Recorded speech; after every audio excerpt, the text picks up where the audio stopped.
दोस्तों स्वागत है आज के एक और नए धार्मिक वीडियो में। दोस्तों आज के वीडियो में एक भक्त ने बाबा श्री श्याम के जो खाटू में श्री श्याम जी हैं, इनका वास्तविक नाम क्या था, इनके पिताजी कौन थे, बाबा श्री श्याम की माताजी कौन थी, इनके दादाजी कौन थे, दादी का नाम क्या था और इनके नाना जी का नाम क्या था, इस पर होने वाला है। दोस्तों श्री श्याम बाबा का भव्य मेला प्रत्येक फाल्गुन शुक्ल एकादशी को राजस्थान में भरता है। बड़ा ही रोचक होने वाला है। दोस्तों यदि अभी तक अपने चैनल को सब्सक्राइब नहीं किया है तो कृपया करके सब्सक्राइब कर लें। बहुत से धार्मिक पहली वीडियो लेकर आते रहते हैं। दोस्तों प्रश्न में पूछा गया है, दोस्तों बाबा श्री श्याम का वास्तविक नाम बरबरीक था, जो द्वापर युग में महाभारत का एक पात्र था। विद्वानों पांडव एक रात्रि विश्राम कर रहे थे और उनका पहरा उन्हीं के भाई भीम के द्वारा दिया जा रहा था।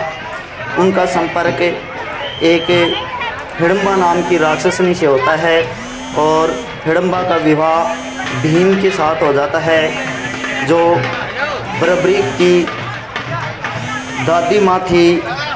विद्वानों हिडम्बा के पुत्र होते हैं जिनका नाम घटोत्कच होता है और घटोत्कच का विवाह एक मायावी राक्षस जिनका नाम मोरवी था, जिन्हें मूला राक्षस भी कहा जाता है, जो मेहता सागर में रहते थे। इनकी राजधानी ज्योतिषपुर नगर थी। तो भीम और हिडम्बा के पुत्र घटोत्कच का विवाह मायावी राक्षस मोरवी की पुत्री कामकंटका के साथ हो जाता है। विद्वानों समय बीतता है, कामकंटका के एक पुत्र का जन्म होता है और उस पुत्र का नाम बरबरीक होता है। बरबरीक अपनी माता के साथ मेहता सागर में नौ दुर्गाओं की पूजा किया करते थे। विद्वानों पहले तो बता दें, हमारे एक विद्वान साथी ने जो प्रश्न किए थे उनका जवाब बाबा श्री श्याम का वास्तविक नाम बरबरीक था। तो अभी हम बताएंगे कि वो बाबा श्याम के नाम से कैसे पूजे गए, भगवान श्री कृष्ण के नाम से कलयुग में पूजे गए। इनकी माता का नाम कामकंटका था और इनके नाना जी का जो नाम पूछा है वो मोरवीर नाम के मायावी राक्षस थे। इनके पिता भीम पुत्र घटोत्कच थे और इनके दादा का नाम पांडव पुत्र भीम था और इनकी दादी का नाम हिडम्बा था। दोस्तों जब द्वापर युग में महाभारत का युद्ध चल रहा था, उसी समय बरबरीक की भी इच्छा होती है कि मैं भी युद्ध देखूं और युद्ध लड़ूं। वो अपनी माँ कामकंटका के पास जाता है और पूछता है, हे माता श्री, मेरा भी युद्ध देखने का और युद्ध करने का मन है। एक तरफ हमारे परिवार के सदस्य युद्ध कर रहे हैं, तो मैं आपकी आज्ञा चाहता हूँ कि क्या मैं भी युद्ध देख सकता हूँ और मैं किसकी तरफ से युद्ध लड़ूं। तो विद्वानों उनकी बरबरीक की माँ कामकंटका कहती है कि आप उस पार्टी की तरफ से युद्ध करोगे जो हार रही हो। विद्वानों ये चर्चा अपनी माँ का आशीर्वाद लेके बरबरीक वहाँ से चल देता है और यही बात भगवान श्री कृष्ण को पता चलता है, जो पांडवों की तरफ से युद्ध मैदान में डटे हुए थे।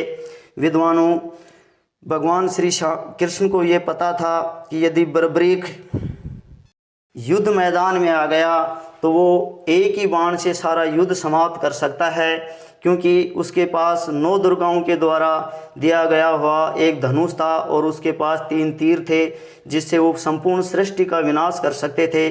विद्वानों भगवान श्री कृष्ण बरबरीक की परीक्षा लेने के लिए उनके रास्ते में आ जाते हैं और एक वृद्ध ब्राह्मण बनकर के उनकी परीक्षा लेते हैं और आशीर्वाद स्वरूप मांगते हैं और पूछते हैं कि आप कहाँ जा रहे हो।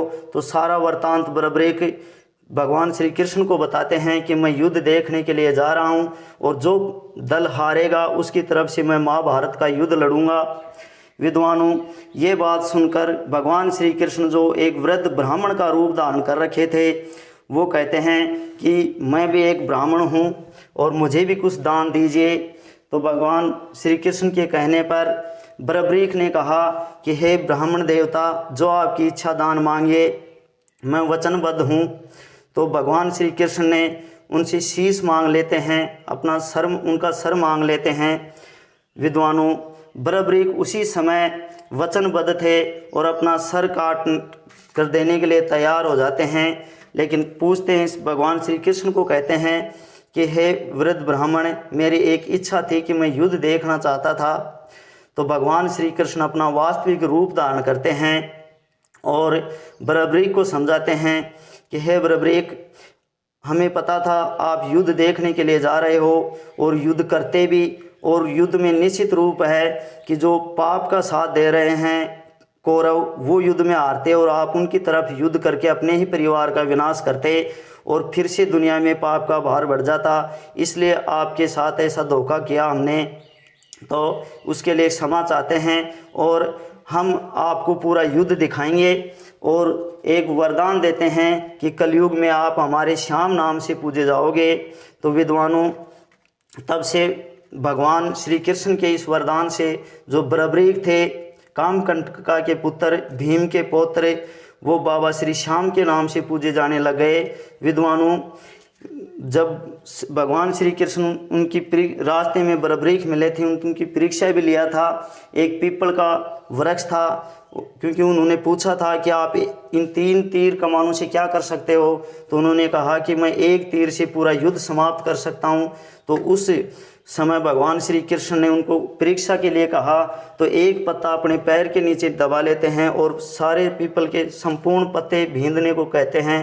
तो विद्वानों, बरबरीक एक ही तीर से पीपल के सारे पत्ते बीन देते हैं और जो तीर था वो भगवान श्री कृष्ण के पैर पर आकर रुक जाता है। और बरबरीक कहते हैं कि महाराज, कहीं ना कहीं आपके पैर के नीचे इस पीपल का पत्ता है, आप उठाइए।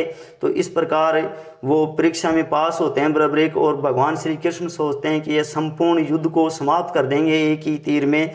तो इस कारण एक पाप जगत में ना फैले और कौरवों की जीत न हो सके, इस कारण भगवान श्री कृष्ण ने बरबरीक का शीश दान में मांगा और उनको वरदान दिया कि आप कलयुग में बाबा श्री श्याम मेरे नाम से पूजे जाओगे।